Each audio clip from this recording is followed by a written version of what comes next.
Welcome to Founders Future, a podcast by Closers.io, where we dive into the journeys of innovative entrepreneurs and explore the road ahead of them and their companies. I'm your host, Olivia Salmons, and in each episode, we'll uncover the stories behind successful startups, the challenges facing them along the way, and the strategies driving their future expansion. Today, we're excited to have Sam Basi, the founder of Perfectly Hedged, joining us. Sam will be sharing more about his founding story and giving us a glimpse into the plans for his future growth.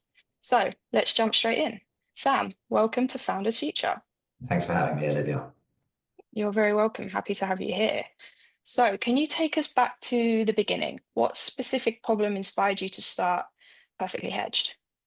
Yeah, so I've always kind of noticed this gap in education and training, specifically in the commodities market when it comes to risk and risk management.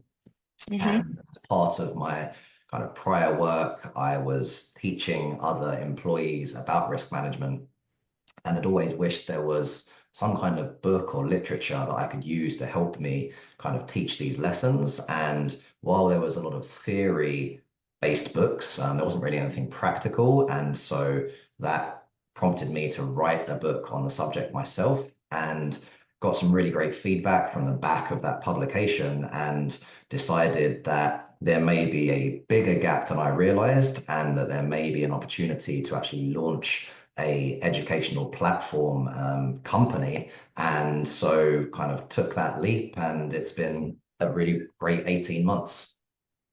Amazing. So 18 months ago, that's not long. No. Um, that's really cool. And obviously the book you mentioned there, is that kind of how you're working at the moment to grow and evaluate and expand the business? Did it all start from So this the book? book was initially the kind of launching product, but actually the main part of the company is the in-person teaching, the consulting, Nice. and really guiding these companies either online or face-to-face, where we sit down with their employees and really upskill all of their knowledge and staff to get them to a place where they're really adding tangible value. So while the book was what launched the company, it's now kind of part of the vessel that we use in order to market ourselves Hmm. into a position where we can get in front of people and really teach this subject. Amazing. Um, that's really cool. So it's kind of integrated itself into a bigger scale thing just based off of that one product. Exactly. So now we have the book, we have the in-person and online teaching, and we also have a completely separate online learning platform on our website where people can learn the subject at their own pace on demand. Amazing. Now, so you did touch on your background a little bit beforehand. What what experiences have influenced you in the approach to taking to pleasure to kind of move forward with this? What So experiences have you learned? yeah, so I was in physical and derivative trading for 15 years. I've worked at one of the biggest traders in the world and also a niche trader.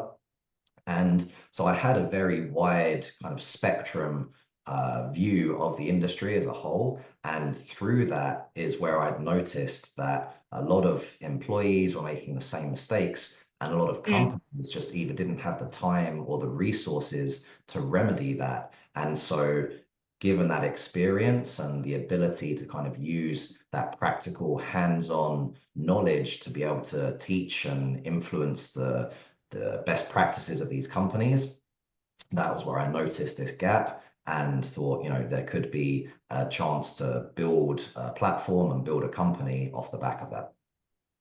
amazing. And I suppose one thing I want to bring up is misconceptions, because within your industry, I'm sure there's many misconceptions, but what is one that you'd really like to address and kind of put straight to everyone listening? So I think the biggest misconception is that it's easy to learn on the job and learn from others, and that everyone's always going to have time to teach. You know, you may find a mentor and someone to guide you through a lot of these things, but unfortunately, in commodities specifically, it's often a very sink or swim environment. And so you do get a lot of talented individuals not reaching their potential or having their careers cut short, when in fact, if they were given the opportunity to learn, correct risk management skills from day one, they'd actually really be able to thrive.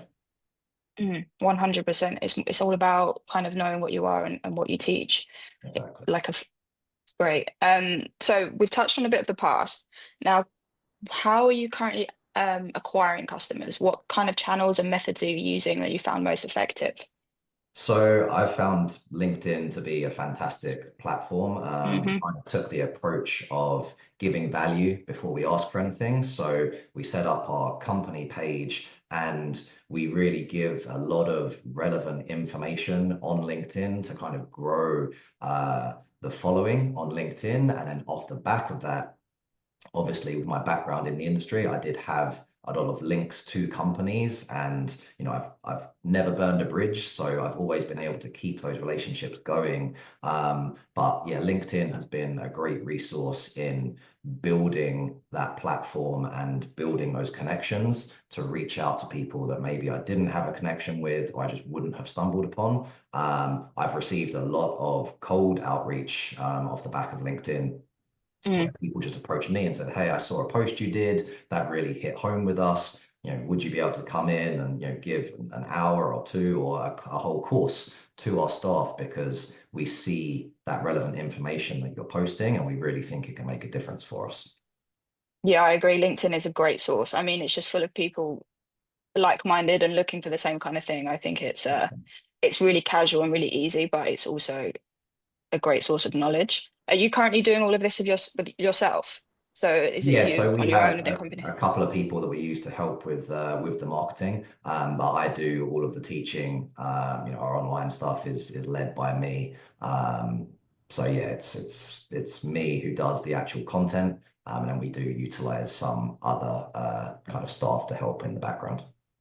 Right, so you bring in people. You must be a pretty busy guy if you're doing all of Yeah, that I and then mean doing the coaching and all of that on it's top. exactly it's a startup, but with any startup, you want to try and kind of hit as many points as you can and really build kind of that brand before you know one thing I've said, I've traded for 15 years, so I always thought that I was a really good marketer, when in fact I was a good trader, but marketing is Hmm. a whole different skill where you beforehand, I had that brand name already through the companies that I was working with. Now I'm building something from scratch, and building that brand and that presence is something that I hadn't done. And luckily I was in the position to have a couple of family members who had built careers in marketing that were really able to assist. But I also lent on kind of other entrepreneurs that I knew or came across to gain knowledge from their experience and kind of try to avoid the pitfalls that a lot of entrepreneurs face.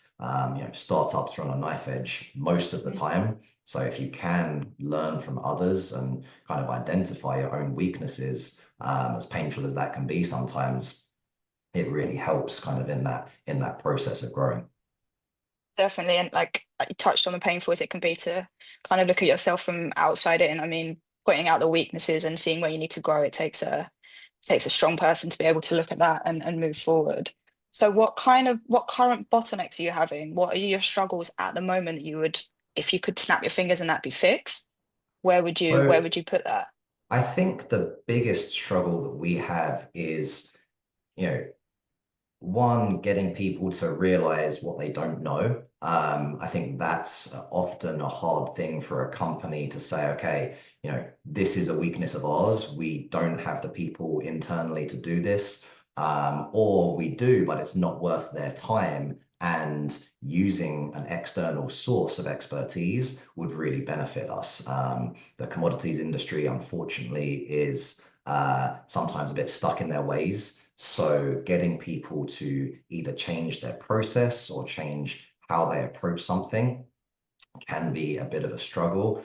So I'm confident that once we actually get in front of people, the our content speaks for itself, but getting people to agree and maybe a change to their process, and like anything, sometimes just getting a foot in the door, opening up a new client, a new contact, is the tough part. Once you're in front of them, that's when you rely on your experience, on your expertise to really showcase what you're going to bring to that company. Yeah, 100%. It's like me, even the structures, what you was talking about before, it's sticking to your lane and knowing what you do well. It's just more of how do you get people to know what you're good at doing. So I see the struggle there massively. So what are your plans for growth? Where do you see yourself in 5, 10 years' time? How far do you want to take? Well, I mean, so obviously we want to be the preeminent kind of knowledge base for risk management across the commodities complex. My background is in metals specifically, but a lot of risk management, those skills are directly transferable across the entire commodities industry, whether that's metals, energy, power, agriculture. So, long-term plans, growing the business, having some other literature that covers a wider spectrum of the commodities complex would be great. Short term, we're trying to grow our client base and give more resources that people can use. We recently launched our one-on-one consulting, so that's been a real boost where as we've been doing this teaching and kind of growing on LinkedIn, I've had a number of students and people reach out to me saying, the commodities industry is really opaque, but Mm. would you be able to kind of give us some knowledge of either how to break in or how to move up? And so that conversation spawned an entire new kind of stream where now we are sitting down with these, I don't want to say kids, but university students or people looking to upskill themselves in their career rather than their companies. So kind of just growing our reach, not just directly to companies, but to individuals as well, is kind of the short term plan and what we're doing. As I say, we have our online course now that really enables people to upskill and learn in their own time on their own pace. Um, whether there's more books coming out down the line, it takes a lot of time to write a book.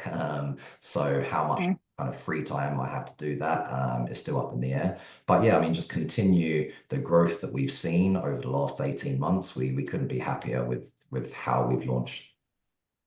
Amazing. And I just want to touch on a point you said there because the trading industry it is very B2B. It is a business in itself, but you do find you have a lot of I don't know how we would call them. I mean, solo agents, you mean people sitting at home trading online. So the fact that you can outreach to them as well and use them to help you and you're helping them vice versa is a great thing. Do you see the industry evolving in that kind of way in the coming years? Or do you think it will still be more of an office-based I environment? think that it's still going to be the scale to really be part of the commodity complex, the barriers to entry. It's very, very tough to, be an individual commodity trader, Mm, at least on the physical side. And, even on the paper side, trading commodities, on a retail basis is very difficult. So primarily, I think it's going to remain a corporation kind of business. But with how things are moving, and especially with the advent of AI, I think hmm a lot of these companies will be able to kind of outsource a lot of their day-to-day procedures. But I think in general, this business is a people business, and to do that on scale, you need teams to build those relationships. Yeah, I agree 100%. I mean, AI can be used as a great tool, but I think, as you just said, like it is a people's business, and the face-to-face commodity is something that we're losing at the moment. And I really appreciate that. And also, I mean, you did say it takes a long time to write another book. So the fact that you've got the coaching and everything alongside of that, it does bring that personal aspect back into Yeah. it, which I really like. And I think it's an amazing thing what you're doing and how you're looking to grow. Um, so, I mean, with that in mind, what is currently preventing you from scaling even faster, and how are you looking to address that and those challenges? So I think, like anything, when you're growing a brand, there's only so much bandwidth that you personally have. So whether at some point that's, bringing on additional kind of members to actually do the teaching and the consulting, obviously that's a bit of how much leeway do you want to give others to kind of teach and you know be that brand ambassador, which for a starter, I know anytime you kind of give up and cede any of that to others is tough. But I think it's brand awareness, and I think that the companies we've worked with already really give us some should give the market confidence that we are knowledgeable and we do have that expertise. And like I said, it's really just having that awareness of who Perfectly Edged is and what we do and the results. So we say that when we come in and we do these courses, we give people tangible knowledge that they can use the very next day. So with that, as companies, use our services and see those tangible impacts, that will obviously help spread our brand around the industry. Yeah, 100%. And just having this like brief conversation with you now, you can see how much knowledge you have and the passion you have for your company as well. I mean, um, it's really great to see you're very collected when you speak about it. You can hear the passion and the drive in your voice. It's a great thing to see. So, with that being said, what is one piece of advice that you've received about scaling a business that you think would be vital to share at the moment? So I think something I mentioned earlier was knowing your weaknesses. I think Yeah, you can only grow within your skill set when you're trying to, grow rapidly. But on the flip side, I think, growing rapidly or trying to grow too fast has also been the downfall of a lot of startups. You know, Trying to raise money too early or trying to take on too much business. You really want to be able to deliver the best product possible. And I think when you spread yourself too thin, when you try and do too much at once, I think that that actually has a negative impact on the business. You want every client, every customer that you interact with to walk away going, that was an amazing, fantastic experience. Not, oh, we can tell that, Sam tried to split himself 5 different ways and, he really should have brought someone on to help in this aspect or that aspect. So I think, knowing your weaknesses, knowing when you need to lean on others' experience, and then, making sure that you are set up that you can deliver. I know it's cliche, but you don't want to overpromise and underdeliver. You want to make sure you're committed to, you're confident in that you can actually do what you say the company can do. yeah, I love that. That is honestly such a great answer to I touched you again, you touched on it before, and then to move on forward with it, to have self-evaluation and to be able to look and know where you're good and know where you're bad and where you need to work on. But then also the customer experience is also number one Yeah. as you so yeah, amazing. Now, what piece of advice would you give to anyone that's looking to start on their own journey? So I slightly think, different, but yeah, I think that I guess, I mean, go for it would be my, nice. my number one. But it's tough, it's scary. Moving from a salaried job into something that is complete unknown, is obviously very nerve-wracking. You have to have that self-confidence and that belief in yourself, because otherwise, it comes across. If you don't have the confidence in what you're doing, all of your clients are going to pick up on that. All of your customers, you're not going to be putting out the best product, but you don't have that long in terms of how long you're going to be in the job industry to really get too many of these chances if you are going to try and launch something. So, if you have a good idea, if you're confident in it, you know, there's the downside is that it's not secure, but the upside is that, if you are someone who has a solid background in an industry, you can always step back in. Building a company, hopefully Perfectly Hedged lasts 10, 20, 30 years. But if it doesn't, it's still something that I'll be very proud of and that has reached a lot of people, and I can, use that to then launch something else. You never know what's going to come next. So whether Yeah. Perfectly Hedged grows into, something that's it's completely different from what it is now, or whether we just continue to grow in our current platform, or if I step back into trading or I step back into a different role. I've really enjoyed this journey so far, and hopefully it keeps going. So that's why I'd say to people considering this type of entrepreneurship that yes, it's scary, yes, it's very different from being a salaried position, but the potential for upside is huge. And you know, having made that jump, it's something that I don't regret for 1 second. Love it. So just jump straight in. Yeah, Do it. What have you got to lose, basically? You can exactly. always go back. Love it. So, and that's a wrap on another inspiring episode of Founders Future. I want to thank Sam for sharing his incredible journey and insight with us today. And to our listeners, if you've enjoyed this episode, don't forget to subscribe, sorry, to Founders Future via whatever platform you listen to your favorite podcasts.